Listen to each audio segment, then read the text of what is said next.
कल्पना कीजिए, एक ऐसी कंपनी जिसके पास दुनिया की आधी आबादी का भरोसा था, एक ऐसा ब्रांड जिसका रिंगटोन हर घर, हर बस और हर ऑफिस में गूंजता था। साल 2007 तक नोकिया सिर्फ एक फोन बनाने वाली कंपनी नहीं थी, वह कनेक्टिंग पीपल का पर्याय थी। हर सेकंड 10 से ज्यादा लोग नोकिया का हैंडसेट खरीद रहे थे। दुनिया के 150 से ज्यादा देशों में इसका एक चित्र राज था। फिनलैंड जैसा एक छोटा सा देश नोकिया की वजह से ग्लोबल मैप पर चमक रहा था, लेकिन फिर कुछ ही सालों में यह विशाल साम्राज्य ताश के पत्तों की तरह ढह गया। नोकिया की शुरुआत किसी हाईटेक लैब में नहीं हुई थी। साल 1865 में इंजीनियरिंग के छात्र फ्रेडरिक एडेस्टाम ने फिनलैंड में एक लकड़ी की पेपर पल्प मिल खोली। उस समय बिजली का आविष्कार नया नया था और कागज की मांग बढ़ रही थी, लेकिन नोकिया की सबसे बड़ी खूबी थी अडेप्टेबिलिटी। 1900 के दशक में उन्होंने रबर के जूते और टायर बनाना शुरू किया। फिर वे बिजली के केबल्स बनाने के क्षेत्र में उतरे। 1960 के दशक में उन्होंने इलेक्ट्रॉनिक्स और रेडियो ट्रांसीवर में कदम रखा। सोचिए, जो कंपनी रबर के जूते बनाती थी, उसने कैसे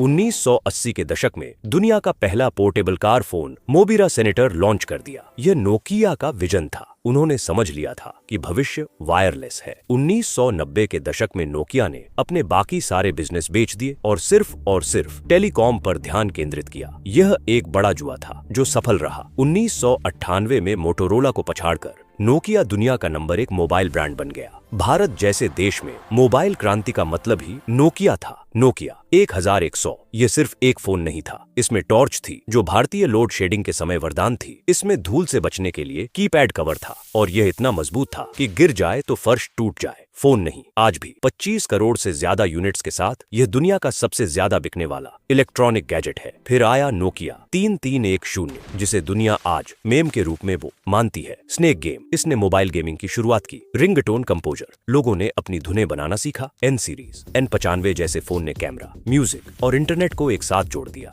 2007 में नोकिया का मार्केट शेयर 50% से ज्यादा था। कंपनी के पास अरबों डॉलर का कैश था। उनके पास बेहतरीन इंजीनियर थे, लेकिन इसी सफलता की चमक में नोकिया के अधिकारी यह नहीं देख पाए कि क्षितिज पर एक काला बादल मंडरा रहा था। 9 जनवरी 2007, वह दिन जब दुनिया बदल गई। सैन फ्रांसिस्को का एक स्टेज। स्टीव जॉब्स ने अपनी जेब से एक डिवाइस निकाला और कहा, आज एप्पल फोन को फिर से इजाद करने जा रहा है। आईफोन ने नोकिया की जड़ों पर हमला किया। नोकिया के फोन हार्डवेयर पर केंद्रित थे, बटन कैसे दबाते हैं, बॉडी कितनी मजबूत है, लेकिन एप्पल ने सॉफ्टवेयर पर ध्यान दिया। आईफोन में फिजिकल बटन नहीं थे, सिर्फ एक बड़ी टच स्क्रीन थी। नोकिया की पहली प्रतिक्रिया क्या थी? उन्होंने इसे गंभीरता से नहीं लिया। नोकिया के मुख्यालय में हंसी उड़ाई गई। उन्होंने कहा, यह फोन गिरते ही टूट जाएगा, या बिना बटनों के टाइपिंग कौन करेगा? यहीं से पतन की शुरुआत हुई। नोकिया अपने सिम्बियन ओएस पर इतना गर्व करता था कि उसे लगा कि ग्राहक कभी उसे छोड़कर नहीं जाएंगे, लेकिन सिम्बियन पुराना हो चुका था, वह धीमा था और डेवलपर्स के लिए एप्स बनाना मुश्किल था। दूसरी तरफ गूगल ने एंड्रॉइड को ओपन सोर्स कर दिया, जिससे सैमसंग और HTC जैसी कंपनियां तेजी से आगे बढ़ने लगीं। अक्सर बाहर से सब ठीक लगता है, लेकिन अंदर से दीमक लग चुका होता है। नोकिया के साथ भी यही हुआ। एरोगेंस। नोकिया को लगा कि वे मार्केट को कंट्रोल करते हैं, न कि ग्राहक। धीमी निर्णय प्रक्रिया। जब एप्पल और सैमसंग हर 6 महीने में कुछ नया ला रहे थे, नोकिया एक छोटे से बदलाव के लिए महीनों मीटिंग्स करता था। Symbian versus MeeGo. नोकिया के अंदर 2 टीमें आपस में लड़ रही थीं।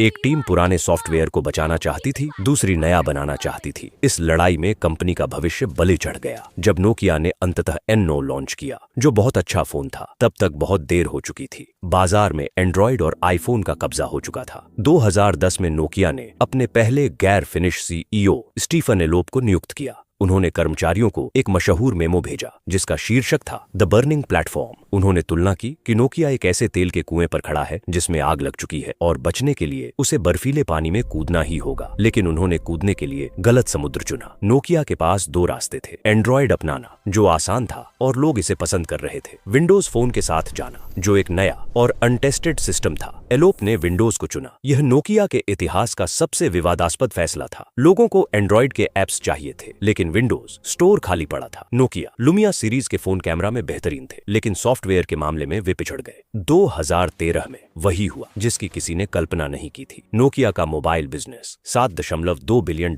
में माइक्रोसॉफ्ट को बेच दिया गया। जिस कंपनी की वैल्यू कभी $250 बिलियन थी, वह कौड़ियों के भाव बिक गई। क्या नोकिया मर चुका है? नहीं। 2016 में HMD ग्लोबल ने ब्रांड को लाइसेंस पर लिया और एंड्रॉइड के साथ वापसी की। उन्होंने पुराने 3310 को नए अवतार में लॉन्च किया ताकि नॉस्टैल्जिया का फायदा मिल सके। आज नोकिया दो हिस्सों में है। स्मार्टफोन जो अब एक छोटा खिलाड़ी है, नोकिया नेटवर्क्स यह वह हिस्सा है जिसे हम देख नहीं पाते। आज दुनिया भर में 5G इंफ्रास्ट्रक्चर के निर्माण में नोकिया एक ग्लोबल लीडर है, लेकिन वह सम्राट वाला रुतबा खो चुका है। नोकिया की कहानी हमें 3 चीजें सिखाती है। परिवर्तन ही स्थिर है। अगर आप आज सफल हैं तो इसका मतलब यह नहीं कि कल भी रहेंगे। अगर आप खुद को नहीं बदलेंगे तो दुनिया आपको बदल देगी। ग्राहक की जरूरत को समझे। नोकिया ने मजबूत फोन बनाया, लेकिन ग्राहक को स्मार्टफोन चाहिए था। देरी की कीमत। सही समय पर गलत फैसला लेना बुरा है, लेकिन सही फैसला बहुत देर से लेना विनाशकारी है। चाहे आप एक छात्र हो, एक कर्मचारी या एक स्टार्टअप फाउंडर, हमेशा अपनी कंप्लेसेंसी से डरे। जिस दिन आपने मान लिया कि मैं बेस्ट हूँ, उसी दिन से आपका पतन शुरू हो जाता है। नोकिया की कहानी तो पुरानी है, लेकिन क्या आज के दौर में भी बड़े ब्रांड वही गलतियां कर रहे हैं? अगले वीडियो में हम बात करेंगे एक ऐसी कंपनी की जिसने हर बच्चे के हाथ में टैबलेट पहुंचाया, जिसने शाहरुख खान को अपना ब्रांड एम्बेसडर बनाया, जिसकी वैल्यूएशन $22 बिलियन